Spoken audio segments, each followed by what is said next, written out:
today we're going to have a look at power chords.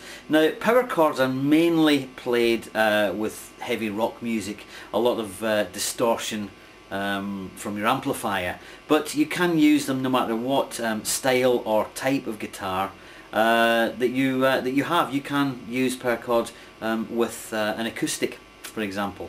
Right, so two main reasons behind us looking at power chords today. First of all, we're going to get you to start to explore the fretboard a little bit, okay, rather than just playing open chords which are played down the bottom. We're going to start to use power chords and explore all over the fretboard.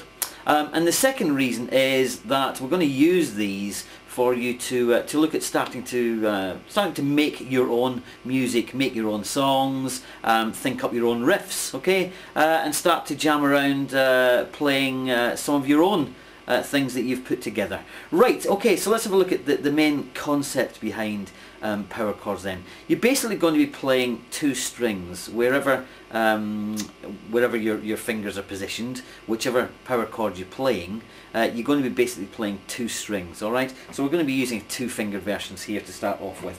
So for example, I'm going to put my index finger at the 7th fret on the 6th string, and then I'm going to place my ring finger, okay, at the 9th fret on the 5th string. Now that's the basic shape for every power chord that you're going to play. So wherever your index finger is, alright, your ring finger is one string lower, okay, and 2 frets higher up, okay. So index finger, 6th string, 7th fret, and my ring finger is on the 5th string at the 9th fret. Now if I played a power chord there, just playing the 5th and 6th strings, okay, you're going to get a bit of a feel for it. I've got quite a lot of distortion on the amp, so it's a kind of a heavy, beefy sound.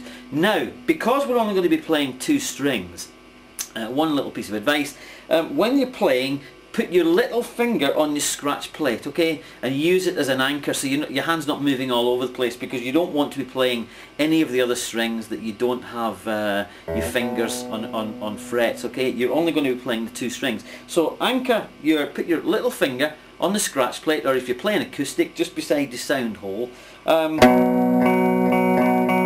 and that keeps your hand nice in position, alright, you're not moving all over the place.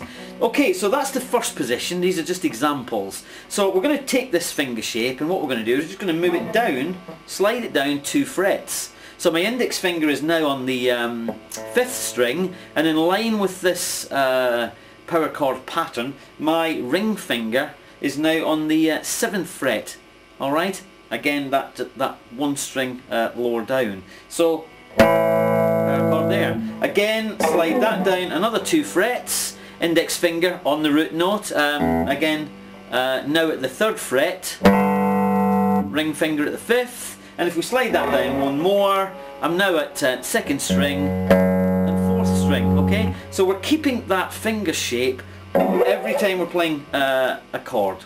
Right, so let's start to try and make it feel a little bit more like music. So first thing we're going to do is we're going to play just play 4 beats, okay, on each of the power chords. So I'm going to go from the 7 down to 5, down to 3, down to 2, okay. So I'm just going to play 4 beats on each chord. Right,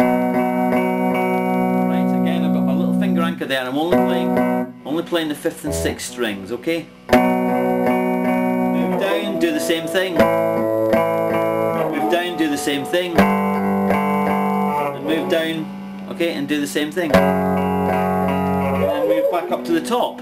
So if we just tried that as a little pattern, just to get some practice moving up and down, alright?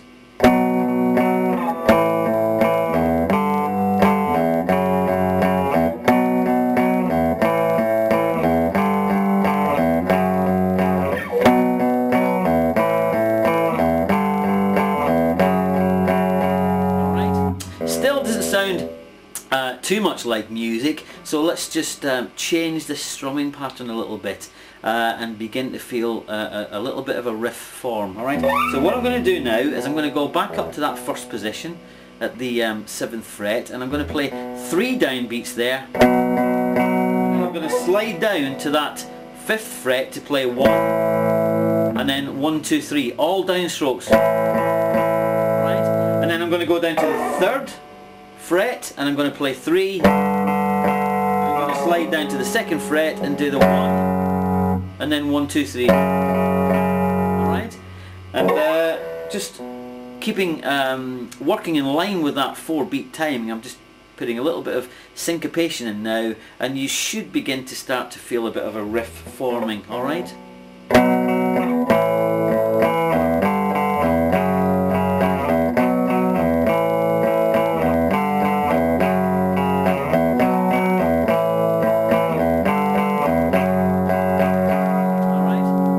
Now that's just been made up. You can try and form your own. Alright, now let's give a little example and show you that this finger positions, or these finger positions, work no matter where you are. Alright, so if we now just, I'm going to go back up to that 7th fret, and I'm going to move both my fingers down 1 string. So I'm keeping that power chord shape, okay, but this time my index finger is on the 5th string and my ring finger is on the 4th string, 2 frets higher up at the 9th fret. Alright, so if I was to do play the 5th and 4th strings, I've got a power chord there. Again, I'm going to slide down, alright, 2 frets and do the same thing. Okay, then I can move back up to the 6th and 5th string, slide back up to the 7th fret.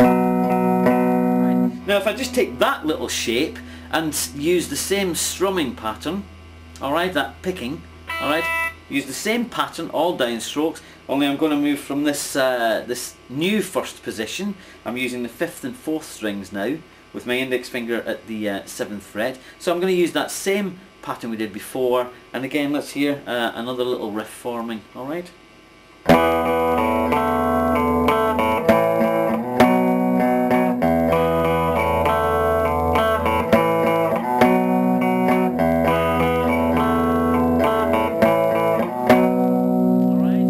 Can carry on and explore the fretboard, try it out, and just keep that basic principle of the finger positions for the power chord.